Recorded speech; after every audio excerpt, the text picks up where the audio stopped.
Before we get to today's show, I'd like to mention that although ID the Future is free content, it's not free to produce.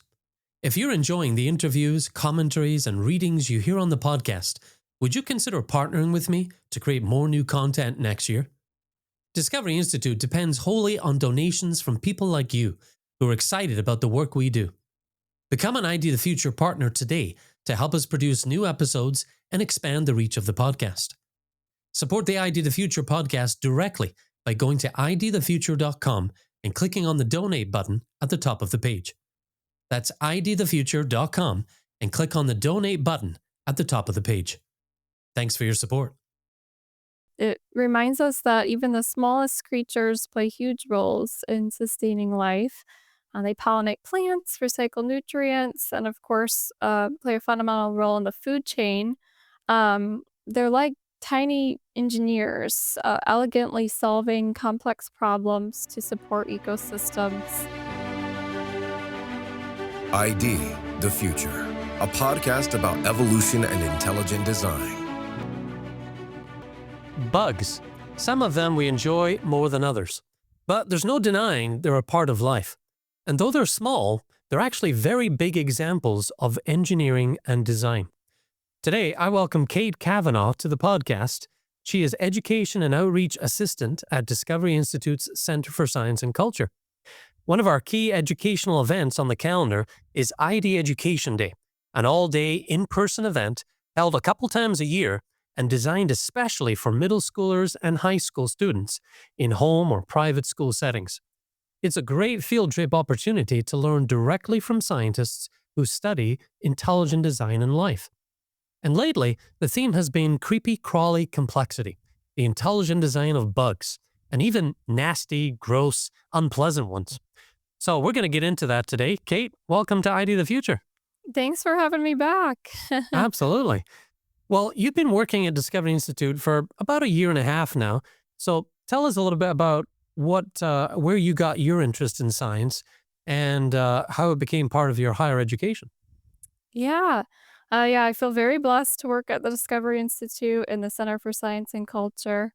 I come from a science-oriented family. My dad was a doctor. My mom also worked in healthcare, and most of my siblings have studied science or math in college. So growing up in a family where I was not only homeschooled, but also my parents were very good about making science interesting and relevant to my daily life. For my high school biology, I read sections of Darwin's Black Box by Michael Behe, and in combination with my biology textbook. And for me, the idea of irreducible complexity was absolutely fascinating because I could see how in studying the natural worlds through accepted scientific methods, we can find evidence for a creator and intelligent designer. It's crystal clear. The evidence is right in front of us. I think due to the way science is taught in the classroom today, where neo-Darwinian evolution is deeply woven throughout the curriculum, many students are not going to question what they're taught or think about science differently. And of course, this affects your worldview. But as a Catholic, I've always believed there is a God, a creator. But learning about intelligent design changed the way I approach science. Rather than getting bogged down in the details, the memorization, and the terminology, which can sometimes cause us to lose interest in it, I've learned to stand in awe of it, appreciating the remarkable intricacy and order of the world around us. And so I majored in biology in college with a focus on human biology. And I wanted to teach science after college through the lens of design because I saw how important and impactful this could be. So intelligent design really played a role in inspiring me to study science in college. Okay. That's a cool journey, yeah. And you Yeah. mentioned Behe's irreducible complexity as one of your favorite things that you learned along the way. And indeed, that is a powerful argument against Darwinian gradualism, showing that these complicated systems that need to be near perfect to function at all demand an answer, and gradualism just cannot bring those things about. Yes. Yeah. Now, I understand you've also taught a little bit in the classroom. Tell us about that experience. Yes, I landed a job at a private high school after college and taught physical science and forensic science. It was a lot of fun. It's amazing how critical these years are in terms of helping high schoolers get interested and excited about science, and also how important it is to provide opportunities for critical thinking in the classroom in the high school years. Looking back, my experience teaching was very beneficial for me as I now work with educators in my role at Discovery, um, providing them with resources for their classrooms. And so, from my teaching experience, that's really helped me in my role. And I also feel like I have a better understanding of how the current generation learns, just having taught. Now, part of your work here at Discovery Institute is working with Daniel Reeves, our Director of Education and Outreach, to organize ID Education Days each year. Tell us what those are and what it is you do to help make them a success. Yeah, so ID Education Day is definitely one of my favorite events. It's our annual student event designed to introduce students to the concept of intelligent design and present some of the problems with Neo Darwinian evolution. The event is geared for middle and high school age students, specifically homeschooled or in private schools.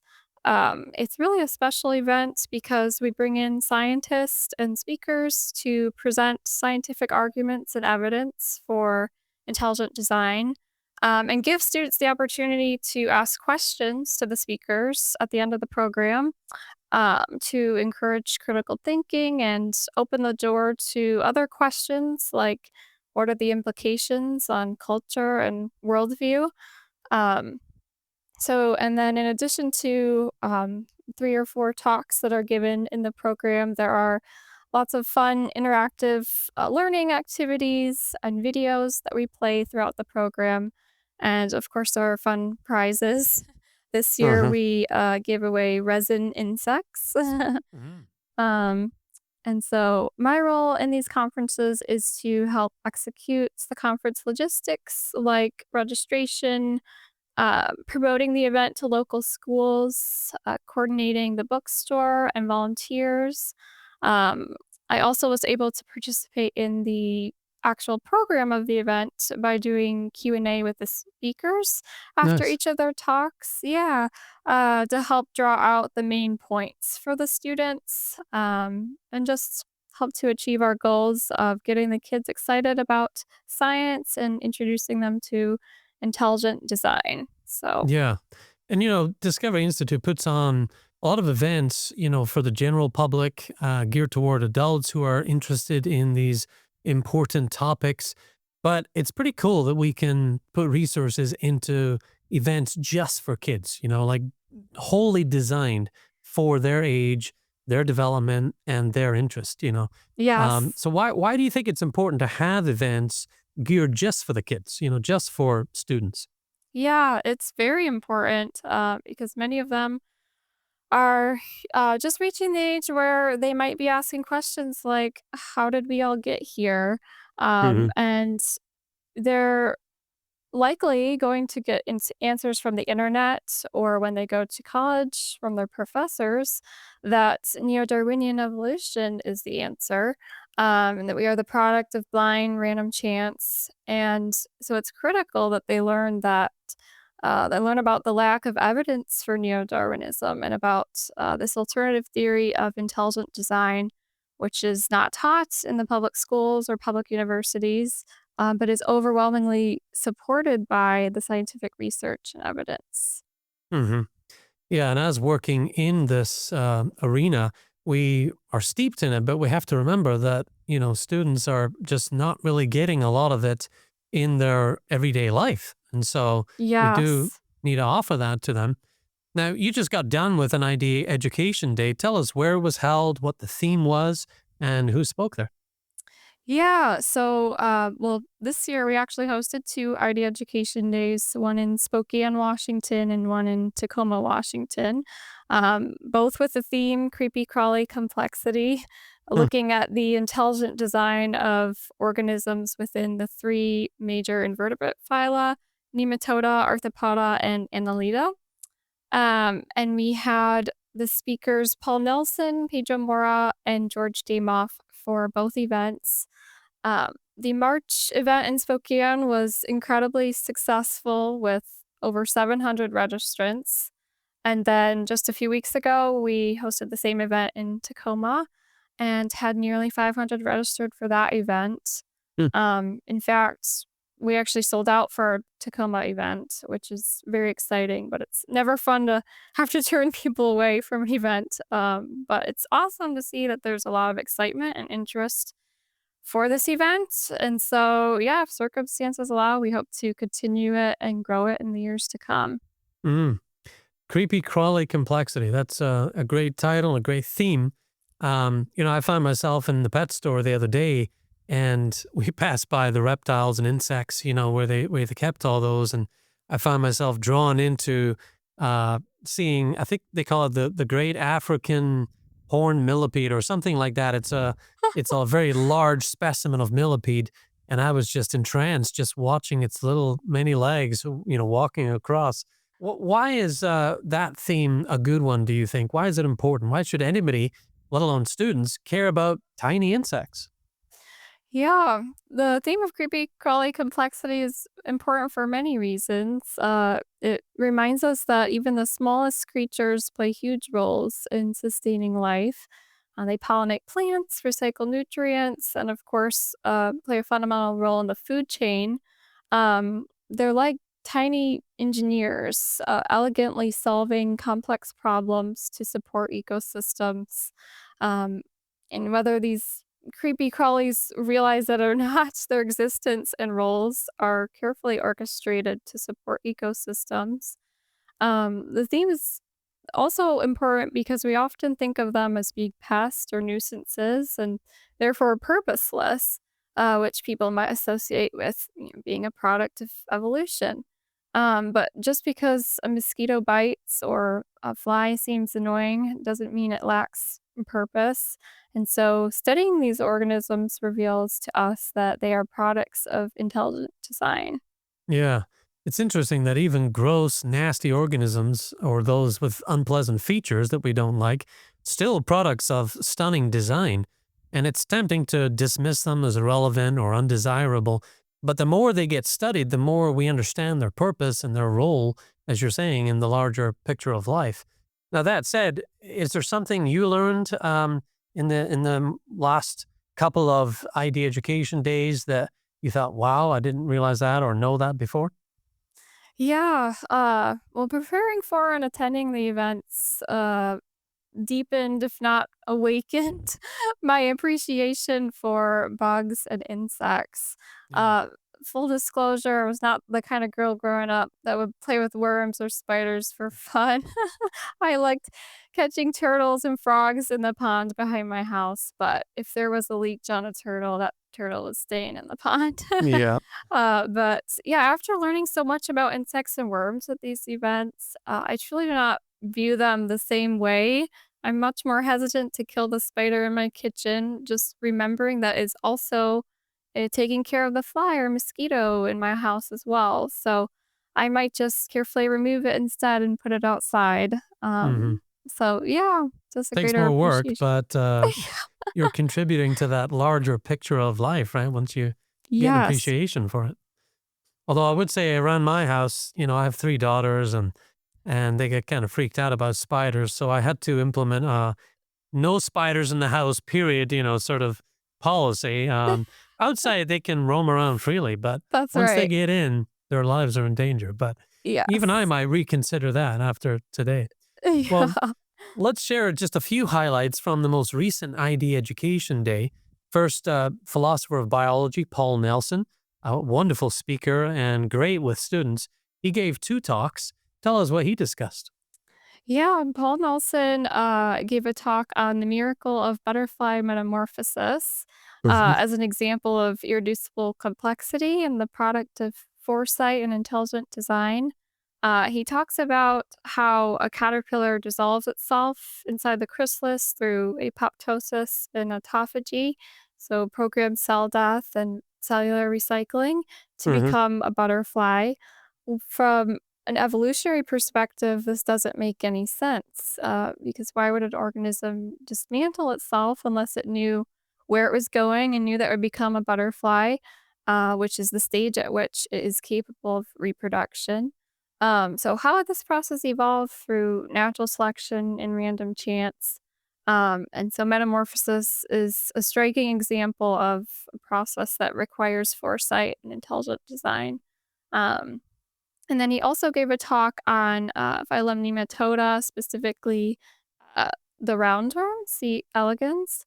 And so he discussed how the nematode is one of the best understood organisms in the scientific community. Hmm. Despite being made up of only around 1,000 cells, which you might think it to be a fairly simple organism, um, building the nematode requires the single fertilized egg cell at the beginning to contain all the instructions for forming every part of the body, intestine, reproductive system. Um, and then with each cell division, you have to have cell differentiation or specialization happen with precise foresight. You can't just have random cell differentiation or trial and error. Even for a simple organism, because there's far too many things that have to go exactly right for it to survive. And so the nematode is significant because if neo-Darwinian evolution can't explain the origin of an organism made up of only 1,000 cells, also a very well-studied organism, it raises even bigger questions for more complex organisms like humans. Yeah, yeah. And that is the beauty of starting with something, seemingly so simple, showing the complexity involved there. And Mm-hmm. then, you can extrapolate beyond that and say, wow, look at the bigger organisms and all the problems with Darwinian evolution coming about, or bringing those about, it's, Yeah. it's, it's a great approach. Now, Yeah. there were two other speakers at the most recent event. What did they share with students? Yeah, we had Pedro Mora. He's a high school science teacher and also summer seminar alumnus. He gave a very helpful overview of the three major invertebrate phyla, Nematoda, Arthropoda, and Annelida, highlighting their abundance, diversity, and ecological importance. So some highlights from his talk, Nematoda, there are over 28,000 described species in this phylum. Nematodes play an essential role in allowing ecosystems to function by recycling matter, carbon, and enhancing the quality of our soil. Arthropods, which includes insects, spiders, crustaceans, and others, they make up roughly 80% of all animal species. So it's a huge percentage. And they play roles in decomposing organic matter, pollinating plants, and serving as food sources to many predators. And then the annelids are the segmented worms, which includes earthworms, also play essential roles in maintaining healthy ecosystems. And so Pedro really highlighted that the organisms from these three phyla are astonishingly abundant. Um, Apparently, good farmland can harbor billions of nematodes per acre. Wow. Yeah, you don't even see it, right? Yeah. And he also emphasized that their diversity in body plans cannot be understated or explained um, as being the result of blind chance, and that intelligent design offers the strongest explanation for the explosion of genetic information needed to generate the wide variety of animal body plans. And then George Jamoff spoke on his talk was called "Are Earthworms Baroque?" It's spelled Baroque, which means like ornate or detailed. And so there's a little play on words there. George Damoff is a megadrologist, that is a scientist who studies earthworms. Huh. And so, yeah, he highlighted the baroque nature of the earthworm's role in the ecosystems. And the earthworms really go above and beyond just survival and reproduction. Um, he argues that earthworms exhibit intelligent design at an ecological level because of their critical roles in food webs, soil health, and even communication systems within the ecosystem. Um, so, earthworms are very nutrient and protein rich. He calls them tube steaks. Um, so they support countless predators, and then they improve soil by bringing organic matter down into the soil, along with microbes, bacteria, and viruses. And then he also mentioned that there's new research which shows that earthworms facilitate communication amongst other organisms within the soil, which is really cool. Wow. Yeah. Yeah. Sort of like the invisible inner workings of a designed system, and in this case, and a whole ecosystem. That's great detail. Yes. Very cool. Yeah. Now, tell me, I'm curious, how did the students respond to all of this? Did we get any sense of how they were impacted by ID Education Day? Yeah, the students responded very positively, and I really think they learned a lot. It was amazing to see how well they were doing in the Slido quizzes we were playing during the program. And also really exciting to see the kinds of questions they were asking at the end. Um, we had some students from one of the schools write papers on their experience after the event. And so, yeah, I'd like to just share a few quotes from those. Okay. Um, One student said, Paul Nelson's speech about butterflies most fascinates me. When he first started talking about the amazing creatures, I thought, oh, I know quite a bit about butterflies. I've studied them before. I was mistakenly wrong. Every word he said about them, I was learning something new. Butterflies are amazing creatures and should be more studied, and science is truly incredible. It even inspired me to one day become a scientist. Hmm. Very cool. And then another student said, this is another butterfly. I think the kids liked the butterfly talk. It's colorful. Yeah. Yeah. The most convincing argument I learned today in favor of intelligent design was how the butterflies cannot be an indirect process such as natural selection. Their life cycle seems too complex to just be a small accident that happened over time. And then this last quote is kind of funny. He just said, bugs are very complicated. They couldn't just be made with chemicals. So, Yeah. That's cool. Yeah, yeah, those are some great quotes that sort of show that the students really grasped hold of the importance of what you guys were trying to communicate. Uh, I think so. Yeah, I yeah, think they yeah, did. that's awesome. Yes, Well, very exciting. can you wrap this up for us if you would, Kate? I mean, why focus on something as insignificant as bugs at, an event? I mean, what's the value for students and by extension us, we're listening, watching this. Why should we care again about little things? I know we've started making that point, but can you drive it home for us? Yes, absolutely. Yeah, these creatures are far from irrelevant. They pollinate plants, maintain soil health, and form critical links in food webs, amongst other responsibilities. Studying them through the lens of design helps students see that what might seem like minor or even unpleasant life forms are actually integral to the balance of ecosystems. By understanding their roles, we also see that these organisms aren't accidents, but rather were intelligently designed with a bigger picture and a bigger purpose in mind. Hmm. Yeah, and an event like this, as you read the quotes, it made me think that it's doing a lot of things at once. It's giving students an appreciation for these insects that they might not have had before, but it's also inspiring them to science, in general, Yes, to study yes. it more. And it's also giving them a first taste of how the Darwinian, paradigm or story isn't all it's cracked up to be. So Yes, you're achieving lots of things, in just one event. that's right. Yeah, those are pretty much like the three goals that we were hoping to achieve through this event. So, yeah, thank you for summarizing that. Oh, yeah. Yeah. Cool. Well, how can those listening and watching today know when the next ID Education Day is coming and if they can perhaps participate?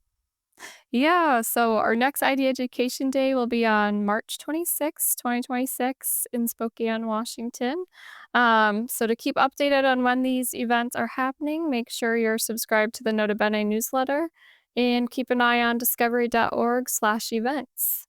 Okay, cool. So we have the Nota Bene newsletter that goes out once a week by email, and that'll keep you informed, as well as discovery.org/events. Okay, Yes. thanks for taking the time to share with us today about ID Education Day and bugs, the intelligent design of bugs. It's definitely something that's not on everybody's mind, but we can do ourselves a favor and think about it more. That's right. Yeah. Thank you so much for having me. Yeah. Well, let me just repeat one more time how to stay updated on when the next events are coming.